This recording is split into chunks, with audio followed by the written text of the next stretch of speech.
vamos a hablar con el licenciado Cristian Reggio. Es un hombre que trabaja muy bien, es columnista prácticamente en nuestros programas, en materia laboral, en lo que significa toda la estructura laboral, todo lo que significa organización gremial, y a la par concretamente, ¿sí?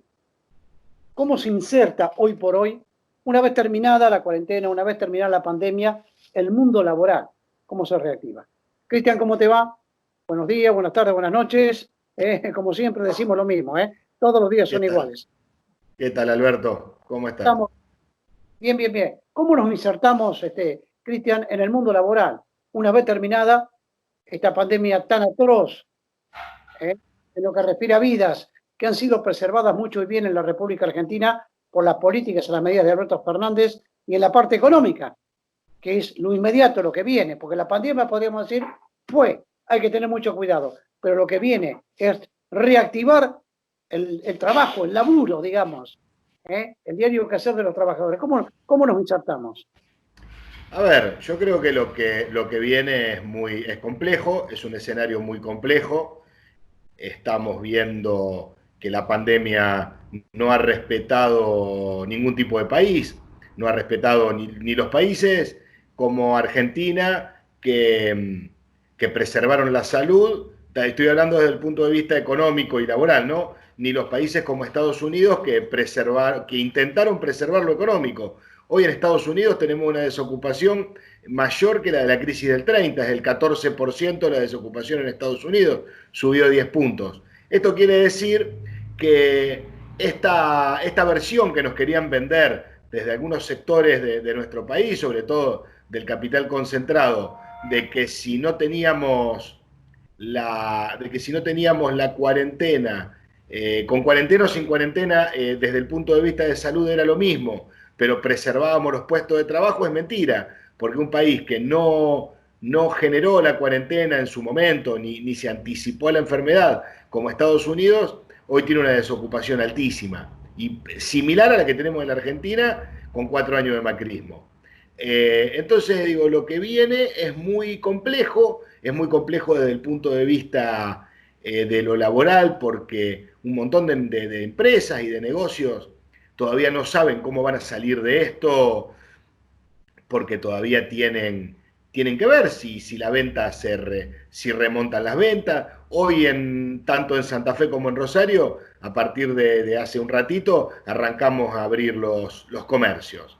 Vamos a ver cómo se desarrolla esto, pero por otro lado tenemos que tener también muchísimo cuidado, un poco lo que charlábamos el martes pasado con la senadora Sagnún y con Enrique Deive, quien fuera secretario de Empleo durante los 12 años de la gestión de Carlos Tomada, respecto de también las nuevas formas de trabajo, que hay que tener muchísimo cuidado. Necesitamos una dirigencia gremial a la altura de las circunstancias, un ministerio de trabajo a la altura de las circunstancias y por sobre todo un empresariado a la altura de las circunstancias que no quiera sacar provecho de esta situación, ¿no?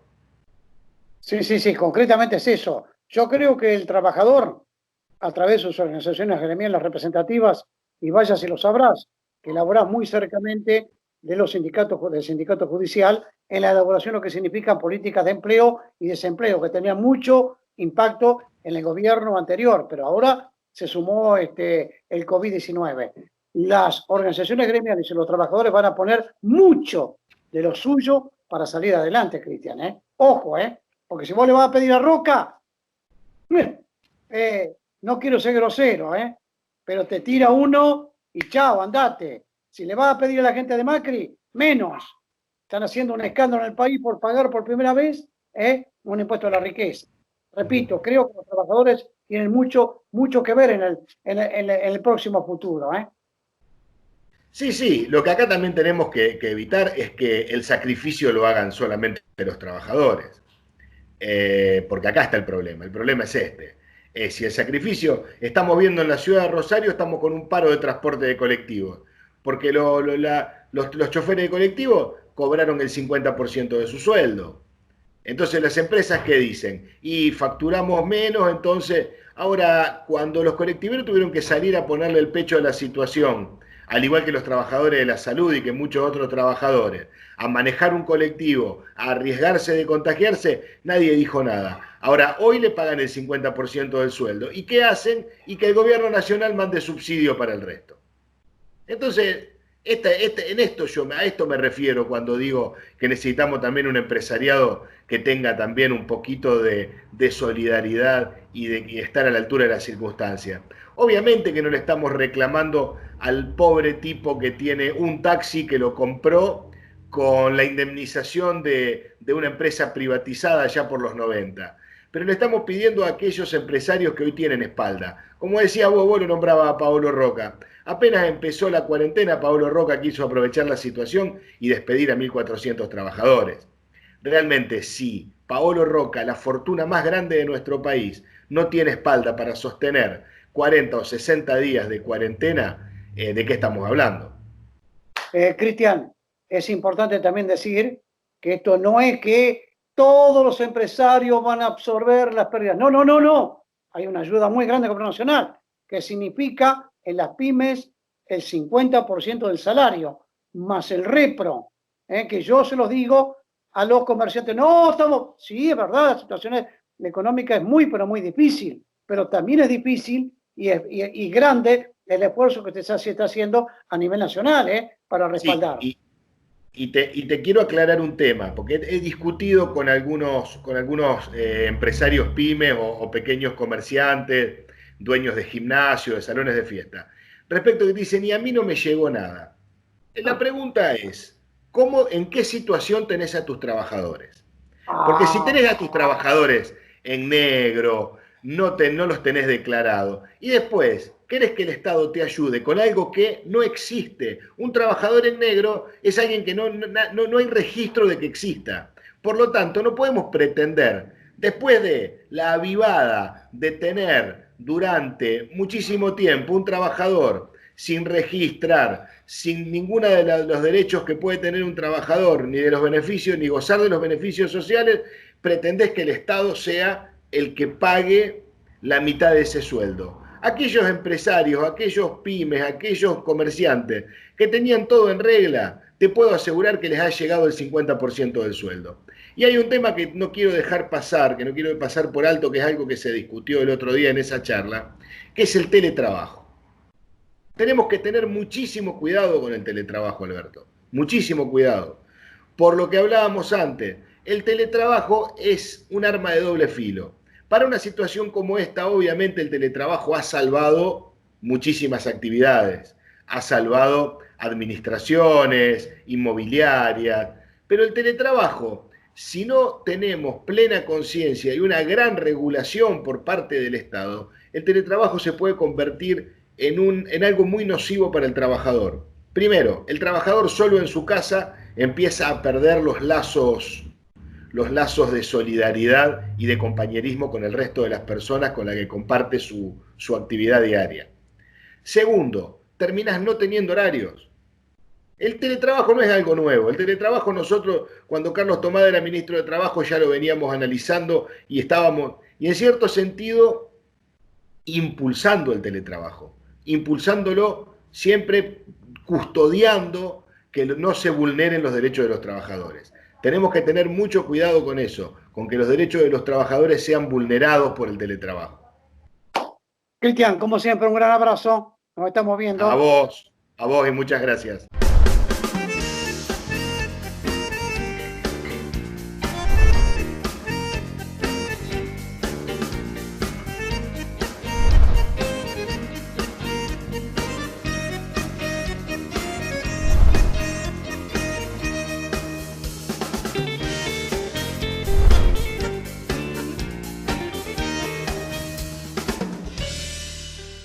En nuestro programa Avance con los Trabajadores, avance por la dignidad del trabajador, avance por la dignidad de las trabajadoras y de las organizaciones gremiales, ya sean de activos y de pasivos, vamos a hablar con Susana Glenn.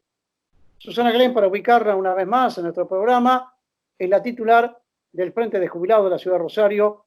Mucho trabajo anteriormente. Esto es un genocidio, decía, y lo afirmaba y lo reafirmaba el gobierno de Macri. Hoy por hoy, está de por medio la esperanza, pero está de por medio también la pandemia, el COVID-19. Susana, ¿qué tal? ¿Cómo andamos, Susana? ¿Peleando de la casa, como siempre? ¿No bajando la guardia? No bajando la guardia, por supuesto. ¿Qué tal, Alberto? Siempre peleando, pero con más expectativas ahora. ¿Cuáles son las expectativas hoy por hoy que tienen los pasivos, las pasivas, a nivel provincial, pero particularmente a nivel nacional, que es lo que nos interesa y este trabajo que han llevado ustedes permanentemente? ¿Cuáles son las expectativas que tienen hoy? A nivel nacional tenemos las expectativas de mejorar nuestro nivel de vida. Ya el hecho de tener medicamentos gratuitos mejoró la calidad de vida recordemos que con el gobierno anterior nosotros hablábamos de genocidio permanente porque la gente no podía pagar sus tratamientos, no podía comprar medicamentos, discontinuaban tratamientos y tenían un gran deterioro en la salud y en algunos casos llevó a la muerte. Lo gravísimo. Ahora no solo que pueden continuar en los tratamientos como corresponde, sino que ese ahorro que tiene al no tener que pagar medicamentos le genera mejor calidad de vida al disponer de más dinero. Un dato importante es que la canasta de jubilados de los meses de marzo y abril cubrió el costo mínimo de la necesidad para una pareja de jubilados, cosa que antes no lo podíamos hacer. Aclararemos que esa canasta habla de gastos básicos. A ver, Susana, no quiero entrar en detalles farmacológicos, pero el Vademecum que ustedes tienen hoy por hoy, este paquete de medicamentos que tanto lo necesita nuestros adultos mayores, ¿es importante? ¿Cubre las mínimas necesidades de ustedes? Sí, son 160 productos y que en realidad no son medicamentos, sino que son los elementos activos de los medicamentos con distintas marcas comerciales. Pero en los casos en que hubiera necesidad de un medicamento fuera del Vademecum, se puede solicitar igualmente a PAMI que lo cubra con la historia clínica. O sea que estamos muy cubiertos en ese aspecto. Y eso significa en el bolsillo del jubilado, en promedio, 3 a 4 mil pesos más de que puede poner ahora. Y en algunos casos mucho más. Sí, que no es poca cosa. Otra medida, no es poca cosa. No. Es un 20 a un 30% de la jubilación. Sí. Me decías, ¿qué otra medida importante tienen los jubilados hoy por hoy, Susana? Me decías, 30% de la jubilación, ¿sí? Sí, más 750 pesos de devolución del IVA es una forma de cubrir mucho mejor las necesidades. A ver, Susana, ¿cómo es la lucha hoy por hoy? Porque sé que ustedes son este grupo de riesgo, no pueden andar en la calle. ¿Cómo la están peleando, cómo la están reclamando concretamente hoy por algunas necesidades que puedan surgir concretamente? ¿Cómo es la vida de ustedes, digamos, hoy por hoy? Con esperanza. Nosotros pasamos de definir la etapa de genocidio a una etapa esperanzadora. Esperanza porque todavía hay que cubrir muchas cosas, muchas necesidades, como por ejemplo albergues para adultos mayores, cosas que tendremos que definir a futuro, pero lo que vemos es mejor calidad de vida y un gobierno que nos contiene. La política de gobierno está apuntada a sostener al adulto mayor, aún dentro de las condiciones de pandemia. Perfecto, Susana, yo te agradezco infinitamente. Algunas cuestiones se escapan a nosotros, que la tecnología no tiene nada que ver, se corta, pero no obstante que la grabación salió clara. Te agradezco infinitamente, a seguir luchando, a seguir reclamando. Yo sé que ustedes no bajan los brazos, ¿sí? Si anteriormente era un genocidio, hoy es una esperanza. Abrazos, Susana, abrazos. Un abrazo grande para vos.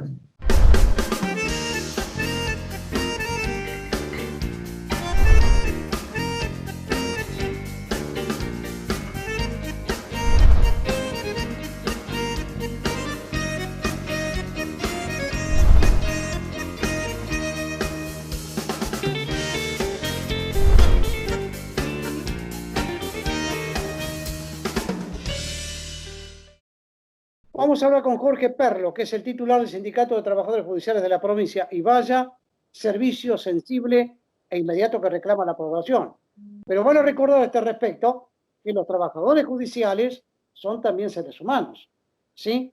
Si nosotros miramos a Rosario, miramos aquí en esta capital, oficinas públicas de la Municipalidad de Rosario, de esta ciudad, cerradas. Si miramos en la capital de la provincia, enfrente de la Corte, enfrente del Palacio de Tribunales, Casa de Gobierno, cerrada. Si miramos al frente, donde alguna vez estuvo nuestro Papa Francisco como maestrillo, en el Colegio de la Inmaculada, que es un colegio señorial, concretamente de la actividad privada aquí en Santa Fe, bueno, perfecto. Todo está cerrado concretamente. ¿Por qué íbamos a exponer a los bancarios por un lado e íbamos a exponer por otro lado a los trabajadores judiciales? ¿Cómo se ha resuelto, Jorge Perlo? ¿Qué tal? ¿Cómo le va? Buenos días, buenas tardes, buenas noches. ¿Cómo se ha resuelto este tema laboralmente hablando y en lo que refiere a la protección de la salud del trabajador judicial? ¿Qué tal, Alberto? Muchas gracias por darme la oportunidad de informar a la población en este sentido. Bueno, el 20 de marzo, cuando comienza el aislamiento, la Corte sacó una acordada donde había guardias mínimas realizadas por personal mínimo de cada fuero, y eso después se fue ampliando. Primero se le dio la licencia a los grupos de riesgo, a la gente que estaba dentro de los grupos de riesgo y a quienes debían cuidar a sus hijos menores porque no iban a la escuela. Y el resto quedamos a disposición de la Corte para cubrir esas guardias mínimas. Esas guardias mínimas duraron unos 15, 20 días. Y luego se comenzó a ir abriendo el resto. Hoy trabajan todos los juzgados, pero no atienden al público. Hoy están todos los juzgados trabajando, de hecho, con el juez, el secretario y 1 o 2 empleados, o 3 según el caso, no más, porque para poder cumplir con el distanciamiento necesario de acuerdo a las medidas de profilaxis, y están trabajando todos. Y se van ampliando materias de acuerdo a cómo se van ampliando las etapas de esta crisis. Hoy, por ejemplo, comenzó a funcionar la oficina de certificaciones de Rosario y Santa Fe con un turno online que se pide en la página del Poder Judicial de la provincia. Solo, por hoy, por ahora, solo para certificar poderes. El resto va a ir abriéndose de acuerdo a cómo diga el presidente y el gobernador. No nos olvidemos que los edificios, tanto de tribunales de Rosario como de tribunales de Santa Fe, son los edificios públicos que más gente circula por día. Y donde trabajan, donde mayormente cantidad se mueven seres humanos en periodos normales. Exactamente. No podemos abrir las puertas, como decía el Colegio de Abogados en alguna nota que presentó, que acá lo tengo anotado porque no quiero decir otra cosa, que la justicia recupere la actividad habitual. Eso sería una locura, porque estamos dentro de una pandemia mundial y donde todo tiene que ser progresivo, paulatino y además hay que cumplir con el decreto de necesidad y urgencia del presidente de la Nación y con los decretos del gobernador. De hecho, en este fin de semana, el presidente de la Corte pidió al Ministerio de Salud que le indique hasta dónde se puede ampliar las cosas y la cantidad de gente. Recién a los colegiados, a los abogados, que nosotros consideramos nuestros compañeros de trabajo, pero a veces el presidente del Colegio de Abogados, en su afán por querer abrir un poco, ha dicho muchas cosas fuera de lugar. Por eso nosotros tuvimos que salir a responderle, que no es que nosotros no queríamos trabajar, sino que hay que cumplir con los decretos presidenciales y del gobernador y del Ministerio de Salud. Recién este fin de semana le permitieron ir a sus estudios a los abogados. Perdón, Perlo, pero bueno decirlo a esto. Agradezcamos a la sensibilidad traducida en medida que tomó el gobierno nacional. Exactamente. Con tribunales abiertos, como querían algunos, tontos y a locas, en malón, abrazándose, besándose. Estaríamos peor que en Estados Unidos, estaríamos peor que en Brasil. Cuidado. Seguramente. Y además, mire lo que le voy a aclarar. La Oficina de Certificaciones, que hoy empieza a trabajar certificando poderes con los turnos, va a atender de 14 a 18 para que no se junten con la gente que va a la mañana. Claro, concretamente. Tenemos que ir dosificando la cosa. Yo repito un tema. En plena pandemia, cuando se dicta la pandemia, que era toda una novedad para nosotros, pretendían que los bancos estuvieran abiertos, todos en malón dentro de los bancos. En un espacio donde caben 10 personas, 100. Los tribunales que estuvieran abiertos, pero enfrente tenía Casa de Gobierno, como le decía el Colegio de los Jesuitas, lo mismo que en nuestra ciudad Rosario, estaba todo cerrado. Ah, no, pero los tribunales también es imposible. Porque los tribunales son seres humanos. Me parece exacto. Y en los tribunales penales, las audiencias se realizaban por Zoom y se pudieron realizar las audiencias en la cuestión penal. Y trabajan en la oficina de gestión judicial 2 grupos, un turno a la mañana, un turno a la tarde, para que no se junten los trabajadores y trabajadoras. Y el resto trabaja desde la casa. Yo le agradezco infinitamente, Perro, por su aclaración. No. Está muy bueno todo esto. Yo repito, insisto, estamos hablando de seres humanos. ¿Sí? Exactamente. Estamos hablando que tienen el mismo derecho de ser protegidos como el resto de los trabajadores de la actividad privada, de la actividad pública y de la actividad municipal. Abrazo, Perro, como siempre. Un abrazo muy grande.